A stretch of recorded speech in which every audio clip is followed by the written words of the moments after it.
welcome you again in MSPO Kielce. Thank you.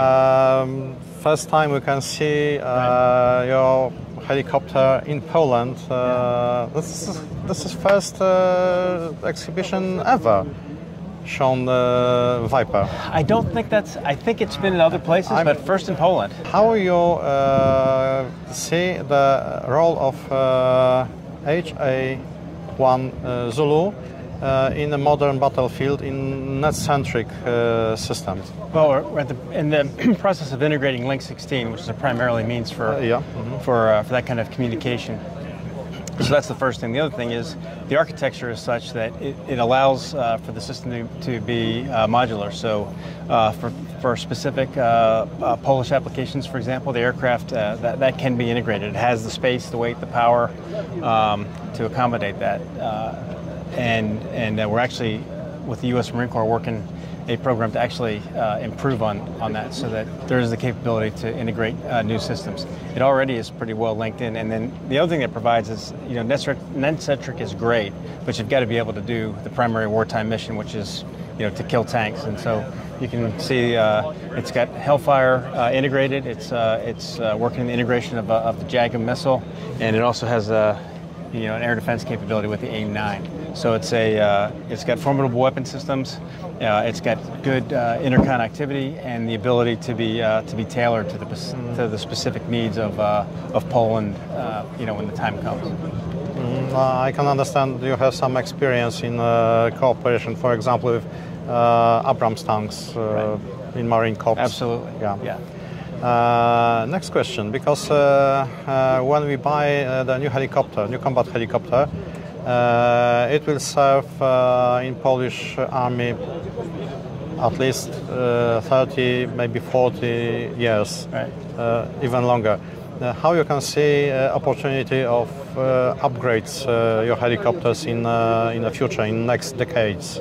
That's the beauty of having a somewhat open system that's capable of integrating new capability, even capability that we can't imagine now, but making sure that we have again, the space, the weight, the power, and the open architecture and the mission computer to allow us to integrate new systems. So that's really our focus, is to make sure that it is open enough so that as new systems are developed, they can be quickly and efficiently integrated onto the aircraft. Mm-hmm. And another aspect of long-term of service. Cost of service. Yeah, if you look at the capability, first of all, start with the capability of the helicopter actually to deliver Hellfires, to have an integrated sighting system and do that stuff. There's not many choices. But when you compare the choices that are out there, our maintenance sustainment footprint is much smaller, and we can get you the details. But if you look at cost per flying hour, maintenance man hours per flying hour, all those measures indicate that this aircraft is better than its competitors as far as what it takes to sustain it. The other thing is the design of this aircraft. It's marinized. It's designed to withstand a sea environment from the beginning, because it's for the U.S. Marine Corps. They're out sea.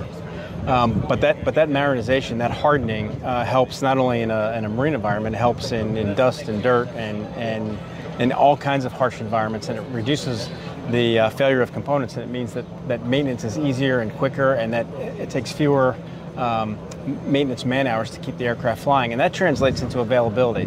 Higher availability means that the commander has the aircraft when he needs it to go fight, and that's what the smaller sustainment footprint most importantly provides, in addition to lower costs and making it more affordable.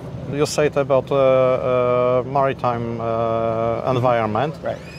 Poland will rather not use these helicopters in our Navy, but the sea environment is humid also. Mm-hmm. Not south, but also humid. Right. Our climate is changing, but is more humid than in US, I think. That could be adventure, to prepare aircraft for corrosive environment operations. So marinization helps in all harsh environments, not just the saltwater environment. So the fact that it is marinized means that it's more able to withstand all harsh environments, humidity, dust, dirt, grime, all of that is made better, and it reduces maintenance requirements because of that. Does it mean an aircraft can base on outdoor space?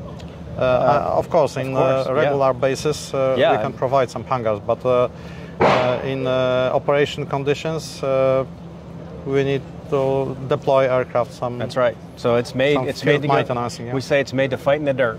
It's made to be in the environment, be maintained in the in the environment. Yes, it doesn't need to have a. It doesn't need to have a roof over its head at night. It does not. Then I expect that your helicopter is prepared to be operated, to be serviced in field environment. Right. We designed it so that the operational maintainer can do most of the maintenance tasks that will be required in the field without extensive amounts of additional equipment. Now, there are times when you will need equipment. There is equipment required, for example, to change out an engine or a transmission. Mm-hmm. Our goal is to reduce the need for those things, so that equipment is not required to make, for the most part, to keep the aircraft in the air. So we design the aircraft to make sure that it's maintainable by the operator efficiently. Mm-hmm. And what's the secret of your field opportunity to maintenance?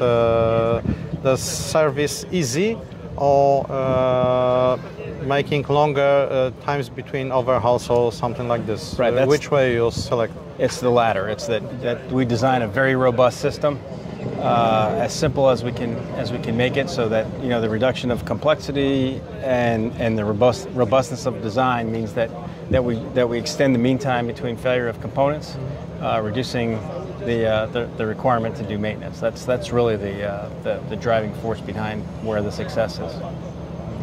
Okay. Thank you. Thanks.